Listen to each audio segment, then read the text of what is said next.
Vamos à próxima pergunta. Vamos lá. Professor, quais os níveis de cooperação penal internacional? Meu caro e querido acadêmico, amiguinho, colega de trabalho aí. Os níveis de cooperação penal internacional são 3. Rapidão, são 3. Primeiro nível, segundo nível, terceiro nível. Primeiro nível, segundo nível, terceiro nível. O primeiro nível de cooperação é um nível bem brando, bem tranquilo. Ou seja, não envolve pessoas e nem bens. Seria o caso da troca de documentos, envio de documentos, entende? Então, o primeiro nível de cooperação penal internacional, ele não restringe a liberdade e não afeta o patrimônio da pessoa. Então, é um primeiro tranquilo, leve. O segundo nível ou grau de cooperação penal internacional, o segundo nível já é mais grave, como eu estou explicando. Aí já começa a afetar os bens da pessoa. Por exemplo, bloqueio de contas de um lavador de dinheiro. Tem um político corrupto aqui no Brasil que está lavando dinheiro decorrente de obras públicas. Remete para as Ilhas Caimã, Ilha da Madeira, Liechtenstein, Luxemburgo, Ilhas Virgens Britânicas, Bahamas, Ilhas Caimã, até mesmo próprios Estados Unidos, Uruguai, Suécia, Suíça também. Ou seja, se afeta o patrimônio da pessoa, aí já é um segundo nível. Vejam, o primeiro nível é uma mera troca de documentos, é algo que não é grave, que não afeta o patrimônio nem a liberdade da pessoa. O segundo nível é uma forma de cooperação que afeta o patrimônio das pessoas. É o sequestro de bens, por exemplo. É o bloqueio de bens. O terceiro nível, aí já é um nível mais grave. Esse terceiro nível, ele atinge a liberdade da pessoa, o direito de ir e vir.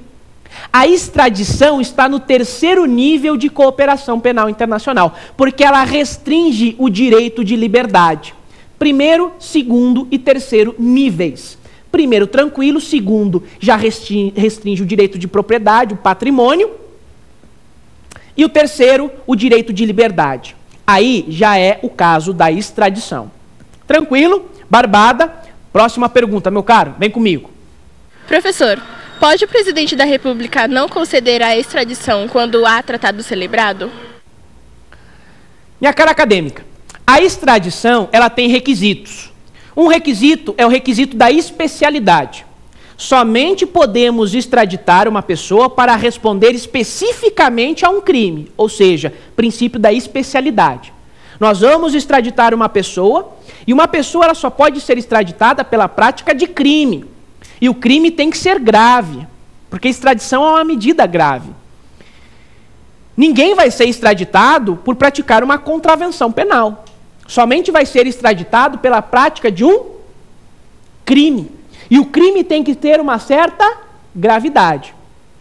Se a Romênia, sempre a Romênia, pede a extradição de uma pessoa por ter cometido homicídio, o Brasil vai conceder a extradição para que essa pessoa responda somente pelo crime de homicídio, especificamente sobre o crime de homicídio. Então, o primeiro requisito é a especialidade. Segundo requisito, uma extradição, para que ela seja concedida no Brasil, tem que atender o requisito da dupla incriminação, dupla tipicidade. Dupla incriminação, dupla tipicidade. A conduta tem que ser crime aqui no Brasil e no país que solicita a extradição. Como dizem os americanos, double incrimination. Tem que ser crime aqui no Brasil e lá no país que está solicitando. Dupla incriminação. E o terceiro e último requisito. Para conceder extradição no Brasil, terceiro e último requisito, tem que ter um tratado internacional assinado, que normalmente é um tratado bilateral, ou um compromisso de reciprocidade, uma promessa de reciprocidade. O Brasil assinou um tratado com a Romênia, pode extraditar. Ah, mas uma pessoa fugiu para o Brasil, da Romênia, e não existe tratado entre Brasil e Romênia. Aí nós podemos utilizar o instituto da promessa de reciprocidade. Entende a doutrina o seguinte: eu disse que a extradição tem 3 fases, uma administrativa, uma jurídica e uma administrativa. 3 fases, administrativa, jurídica e administrativa. A última administrativa é o presidente da República. O presidente da República, em regra, vai conceder ou não a extradição de forma discricionária. Aí é que a doutrina vem trabalhando melhor essa questão. Se o Brasil assinou um tratado internacional, o presidente da República está obrigado a extraditar, porque o Brasil assumiu um compromisso internacional. Aí o ato do presidente da República não é mais discricionário. Se não é mais discricionário, o presidente da República ele está obrigado a extraditar. Somente no caso de se houver tratado internacional sobre a extradição. Se for compromisso ou promessa de reciprocidade, aí o ato do presidente da República vai ser discricionário. Então, extradição baseada em tratado internacional. O ato do presidente da República é obrigatório, é vinculado. Extradição baseada em promessa ou compromisso de reciprocidade. Aí, o ato do presidente da República, que é a terceira fase, a última fase do nosso processo, aí ele vai ser discricionário. Então, em tratado internacional é vinculado. Em compromisso em promessa de reciprocidade, aí ele é discricionário. Tranquilo, meus caros? Encerro a questão. Meus amigos, para encerrar,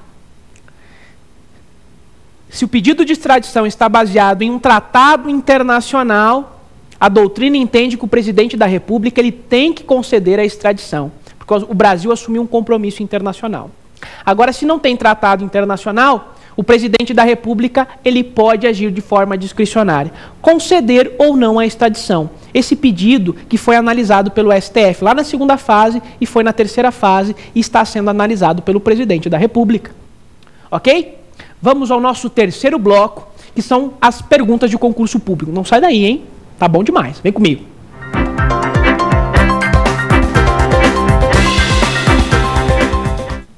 Meus amiguinhos, nossa terceira parte do programa. Nós vamos responder 2 questões de concurso público da OAB, questões maravilhosas, tudo bem? Vamos à primeira questão. Sobre o tratamento jurídico aos estrangeiros, assinale a assertiva correta. Letra A, está correto ou não? O procedimento de extradição pressupõe um tratado prévio entre os países envolvidos ou, ao menos, uma promessa de reciprocidade. Olha aqui comigo, pessoal. A assertiva A, como eu acabei de explicar, responder inclusive nas perguntas dos nossos acadêmicos, ela está correta. A letra A é o X da questão. Um dos principais requisitos para um pedido de extradição, tanto o ativo como o passivo, é que exista ou um tratado internacional ou o quê? Uma promessa de reciprocidade. A letra A, já começamos bem, a letra A é o X da questão, é a assertiva correta. Vamos analisar por que a B, a C e as demais não estão corretas? Vem comigo, vamos ler rapidinho a B. O estrangeiro, uma vez naturalizado brasileiro, não perderá a nacionalidade brasileira adquirida, em hipótese alguma, por tratar-se de direito individual e indisponível. Meus caros, a letra B não é o X da questão, ela está errada, trata-se de nacionalidade, eu não vou me estender. Pode sim o naturalizado perder a nacionalidade brasileira. Basta nós estudarmos a questão de nacionalidade, ok? É um direito humano, é um direito fundamental, sim, a nacionalidade. Mas o Brasil ele pode conceder ou não a nacionalidade de forma discricionária. É um exercício da soberania. Eu acabei de explicar no começo do programa. Se você estava atento, você se lembra. Exercício da soberania é discricionário. Não está obrigado a conceder a nacionalidade para um estrangeiro. Não está obrigado a aceitar a naturalização de um estrangeiro. É exercício da soberania discricionário. E o estrangeiro pode sim perder a sua nacionalidade que ele adquiriu em decorrência da naturalização. Ele pode sim. Por isso que está errada a alternativa B. Eu não posso me estender muito. Vamos deixar para um próximo programa, ok? Vamos ler a letra C juntos? A deportação de estrangeiros será determinada após o cumprimento do devido processo legal judicial, sob pena de afronta ao princípio da ampla defesa. Meus amiguinhos, a OAB do Rio Grande do Sul, meu querido estado, sempre faz perguntinhas complicadas, hein? A deportação, de acordo com a jurisprudência majoritária, ela tem que atender e respeitar o devido processo legal. entendimento da jurisprudência majoritária.